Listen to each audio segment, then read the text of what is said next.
Guys, dito na pala kami guys oh, sa akomodisyon namin. Mga alas 8 na rin talaga guys. Mga lods, mga guys.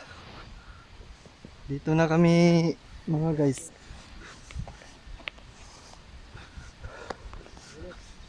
Grabing shout out bro.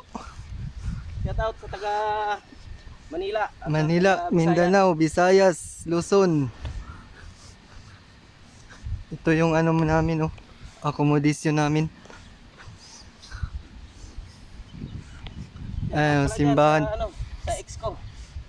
Shout out pala daw sa ex niya. Anong pangalan pre? Sa ex ko nga iniwan. Shout out. Iniwan niya na hindi na niya alam. Pero iniisip pa rin siya. Nakalimutan ko na pangalan nun. Bahala na siya.